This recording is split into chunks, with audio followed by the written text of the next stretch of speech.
제 기억에 한 10년 전쯤 되는 것 같은데요. 우리 미국에서 태어난 우리 한인 2세 청년이 일본과 한국을 다녀와서 저에게 이런 얘기를 제가 미국, 일본, 한국의 차이점을 보게 됐습니다. 그게 뭐냐 그랬더니 이런 차이가 있더라고요.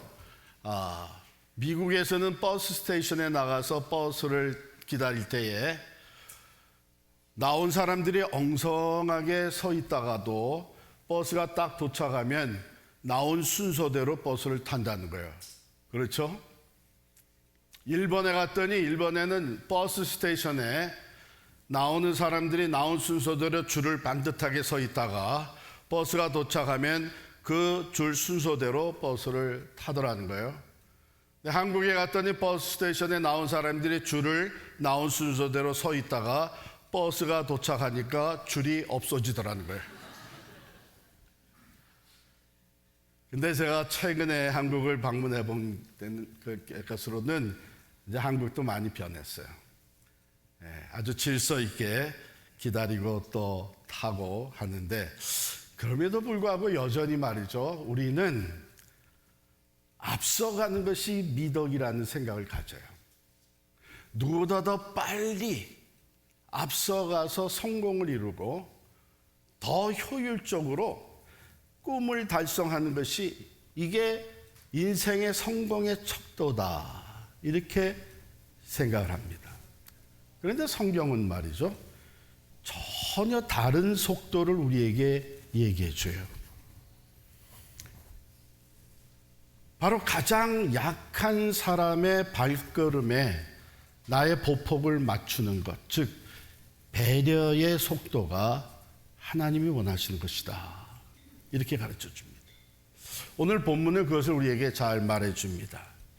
먼저 1, 2절을 보게 되면 믿음이 강한 우리는 마땅히 믿음이 약한 자의 약점을 담당하고 자기를 기쁘게 하지 아니할 것이라. 우리 각 사람이 이웃을 기쁘게 하되 선을 이루고 덕을 세우도록 할지니라. 사도 바울은요, 믿음이 강한 우리에게 주어진 의무가 있다는 겁니다. 그것은 믿음이 약한 자의 약점을 담당해야 되는 것이죠. 그런데 이것을 마땅히 해야 되는 의무다, 이렇게 얘기를 해요. 자, 그러면 여기 담당하다, 약점을 담당하다는 것은 무슨 의미냐? 그것은 단순히 그 약한 면을 지켜보고 있는 것이 아니라 그 약한 자의 짐, 무거운 짐을 내 어깨로 옮겨서 나눠지는 것을 얘기합니다. 실제로 갈라디아서 6장 2절에 보면 사도 바울이 거기에서도 이런 말을 해요. 너희가 짐을 서로 지라. 그리하여 그리스도의 법을 성취하라.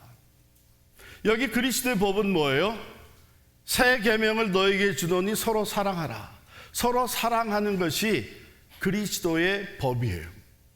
새 계명이에요. 그런데 이것을 실천하는, 담당한다고 하는 것의 실체가 뭐냐 하면 너희가 짐을 서로 지는 것입니다. 내 짐만 가볍게 하는 삶이 아니고 형제의 짐을, 다른 지체의 짐을 내 어깨로 옮겨서 나누어지는 것, 이것이 배려의 실체라는 거예요. 그런데 이것은 어디서부터 시작이 되느냐? 행동 이전에 마음에서부터 시작이 되는데, 사도 바울은 빌립보서 2장 4절 5절에 이렇게 얘기를 합니다. 각각 자기 일을 돌볼 뿐더러 또한 각각 다른 사람들의 일을 돌보아 나의 기쁨을 충만하게 하라. 너희 안에 이 마음을 품으라. 곧 그리스도 예수의 마음이니. 예수의 마음이 어떤 거예요? 그 다음에 나오는 빌립보서 2장 5절부터 쭉 보게 되면 그 마음은 어떤 마음인가 하면 겸손한 마음인데, 먼저 낮아지는 마음이었습니다. 그는 본래 하나님과 동등하시지만 그 동등한 것을 취할 것으로 여기지 아니하시고 낮아져서 사람과 같이 되었다 그랬어요. 그런데 사람들 중에도 어떤 형체를 취하셨다고 얘기를 하는가 하면 종의 형체를 가지사 이렇게 얘기를 해요. 종은 뭐예요? 짐을 지는 사람입니다. 다른 사람을 섬기는 것이 종입니다. 바로 이 그리스도의 마음을 우리가 가질 수 있을 때에 진정한 배려의 행동이 나올 수 있다는 것이죠. 그건 뭡니까? 자기를 기쁘게 하지 않고, 즉 내 만족이나 내 성공이나 내 성취가 우선순위가 아니라 또 내가 강하고 내가 누구보다도 앞서간다는 것을 증명하는 것이 우선순위가 아니라는 거예요. 그것을 내려놓고 짐을 나눠지면서 다른 사람을 기쁘게 해드립니다. 이것이 참된 배려입니다. 자, 그러면 여기에서 믿음이 강한 우리는 마땅히 믿음이 약한 자의 약점을 담당해야 된다 했는데요. 이 강함이라는 것이 무슨 뜻이냐?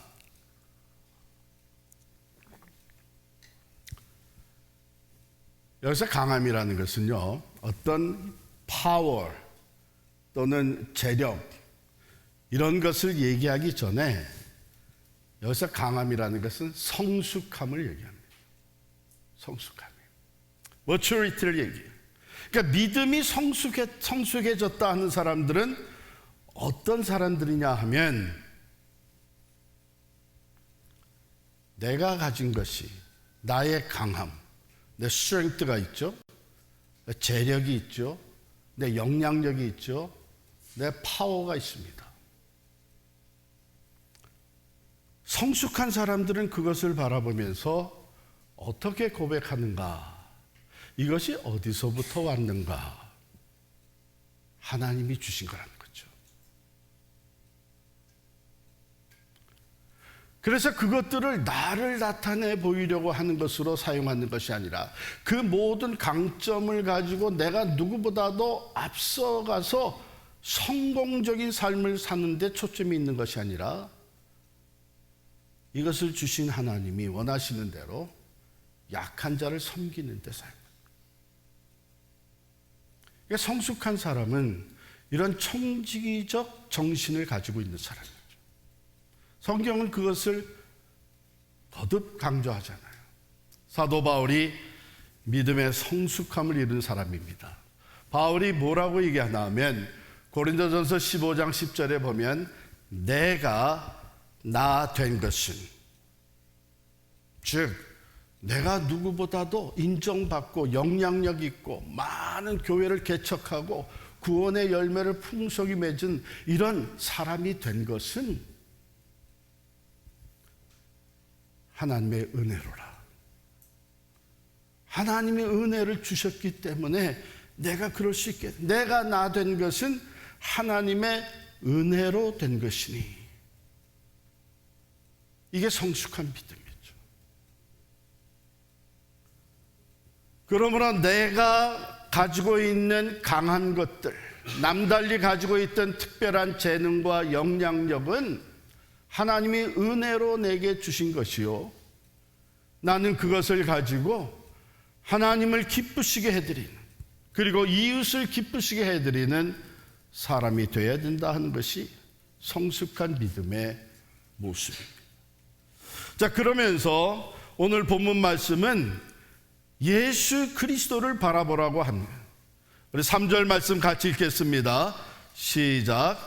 그리스도께서도 자기를 기쁘게 하지 아니하셨나니 기록된 바 주를 비방하는 자들의 비방이 내게 미쳤나이다 함과 같으니라. 우리가 왜 굳이 희생하면서 낮아지면서 때로는 손해를 보면서 다른 사람을 배려해야 할까요?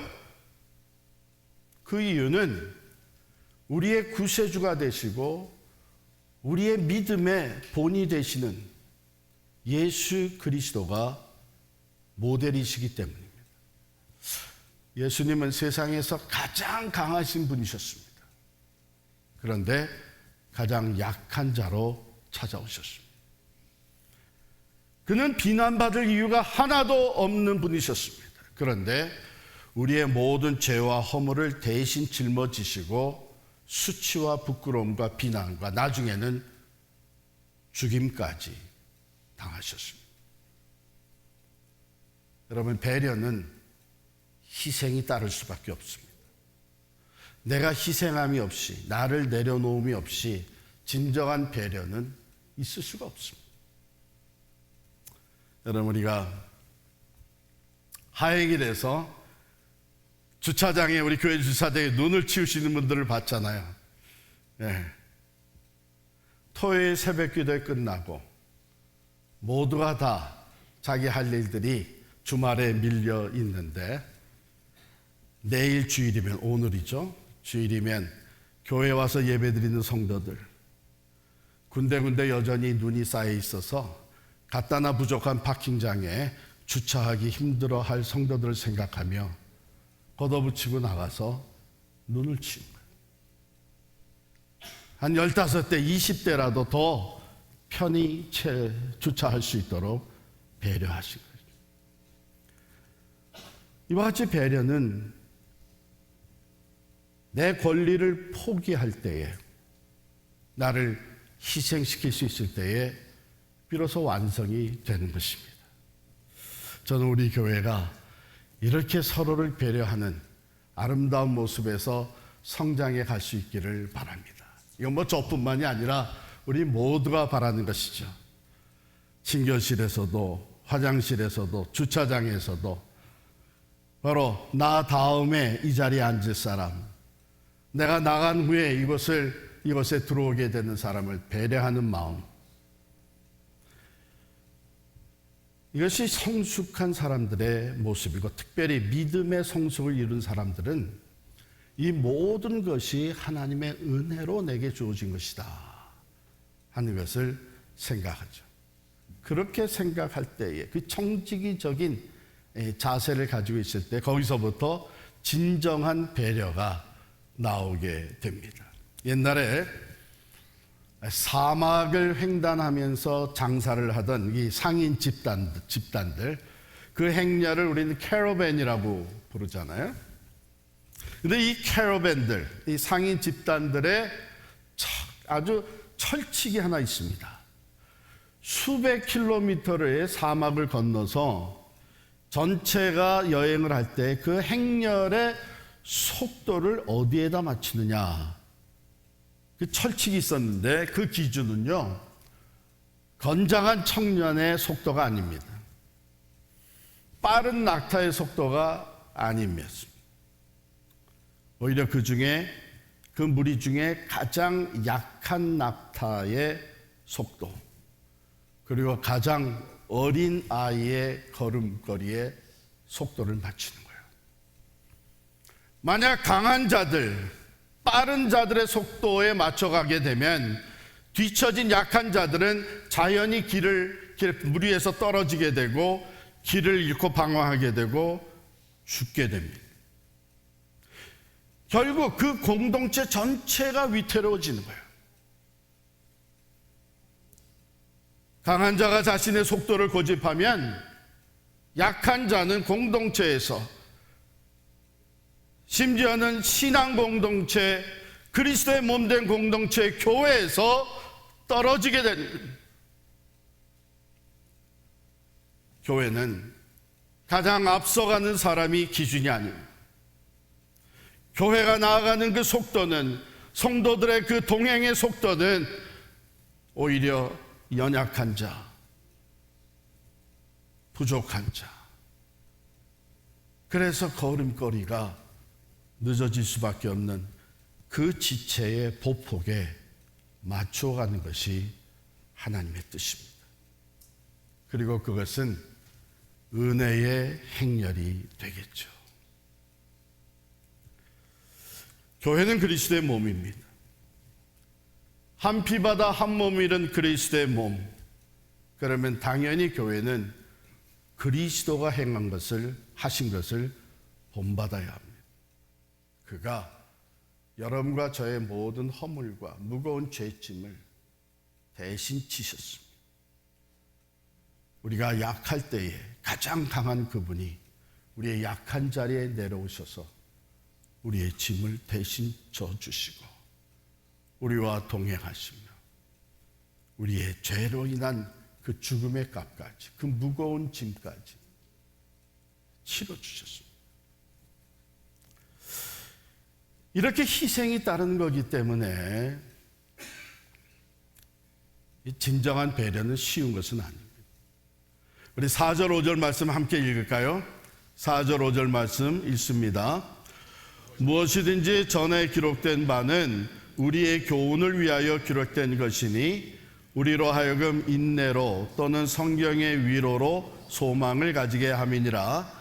이제 인내와 위로의 하나님이 너희로 그리스도 예수를 본받아 서로 뜻이 같게 하여 주사.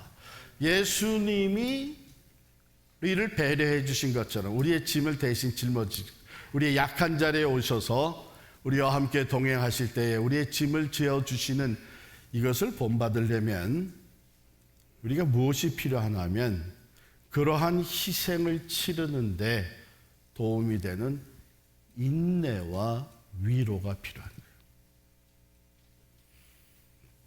그러므로 반복해서 오늘 읽은 말씀에는 우리로 하여금 인내로 또는 성경의 위로로 소망을 가지게 하신다. 또 5절에 보면 이제 인내와 위로의 하나님이 너희로 그리스도 예수를 본받아 서로 뜻이 같게 하여 주사. 약한 자에게 맞춰줄 때 여러분 때로는 답답하죠. 아니 그걸 몇 번이나 얘기했는데 아직도 그걸 몰라? 아니 할 수 없으면 아예 하질 말어. 사실 약한 자에게 맞추는 삶은 때때로 답답하고 우리 스스로가 지칠 수가 있습니다. 내 속도를 줄여야 하기 때문에 그렇죠. 그래서 인내와 위로가 필요한데 오늘 말씀 우리 하나님이 어떤 하나님이라고 그래요? 인내와 위로의 하나님. 우리의 부족한 인내를 더해 주시고 우리에게 필요한 위로로 채워주십니다. 우리가 타인을 배려하려고 할 때에 그 필요한 마음의 여유를 공급해 주십니다. 그러므로 우리는 예수 그리스도께서 나를 있는 그대로 받아서 약한 그대로, 죄인된 그대로, 부족한 그대로 나를 받아서 인내로 나와 함께 동행해 주시고 내게 필요한 그 은혜를 베풀어 도움을 주신 것처럼 우리도 서로를 배려하는 마음을 위해 그리스도의 인내와 위로를 우리가 공급받아야 되는 줄 믿습니다. 내 힘이 아닌 하나님이 주시는 마음으로 우리는 약한 자들과 형제 자매와 보폭을 맞추어가는 그 인내와 위로를 얻게 되는 줄 믿습니다. 여러분 아마 여러분 스스로보다도 자녀를 미국에서 키우면서 이 프로그램을 과거에 많이 보신 줄 믿습니다. 요즘 젊은 세대들은 잘 모를 수도 있는데 미스터 로저스, 미스터 로저스 네이버후드 프로그램 있죠. 그 미스터 로저 이분은 원래 장로교 목사입니다. 그러면서 방송인으로서 교육 프로그램을 위해 미스터 로저스 네이버후드라고 하는 프로그램을 참 오랫동안 진행을 했습니다. 그분이 그 프로그램 중에서 많은 이야기를 소개를 하고 있는데 그 중에 한 이야기가 이런 이야기가 있습니다. 어느 유명한 작가가 자기 어린 시절에 아버지하고 산책을 했던 얘기예요. 아버지는 늘 걸음이 빠르겠죠. 어른이니까. 근데 아들과 함께 산책할 때면은 유독 신발끈이 자주 풀어졌다는 거예요. 그래서 앞서가던 아버지가 길가에 주저앉아 다시 신발끈을 고쳐 매곤 했다는 얘기입니다. 네, 이 작가가 나중에 어른이 됐어요. 성인이 되어서 어느 날 아버지께 물었답니다. 아버지, 예전에 내가 어렸을 때에 함께 산책하실 때에 왜 그렇게 신발끈을 자주 묶으셨어요? 그랬더니 아버지가 웃으며 대답하기를, 내 작은 다리가 아빠를 따라오느라고 너무 가빠 보여서 내가 민망하지 않게 해주려고 내가 신발끈을 풀었다가 다시 매곤 했단다. 아버지는 아들에게 빨리 와 하고 재촉하시는 대신 멈춰서서 자신의 신발끈을 다시 묶는 이 멈춤을 선택하신 거예요. 아이의 자존심을 지켜주면서 보폭을 맞춰주신 것이죠. 여러분, 진정한 배려는 상대방을 부끄럽게 하는 것이 아닙니다. 상대방의 자존심을 상하게 하는 것이 아닙니다. 내가 너를 도와주고 있지 않냐는 것을 생색내는 것이 아닙니다. 때로는 우리가 배려한다고 하면서 내가 더 빠르고 내가 더 강하고 심지어는 내가 너를 도와주는 입장에 있다고 하는 이것을 나타내 보이는 것은 진정한 배려가 아니에요. 그것은 오히려 상대방의 마음을 상하게 하고 자존심의 데미지를 가져다 주는 거죠.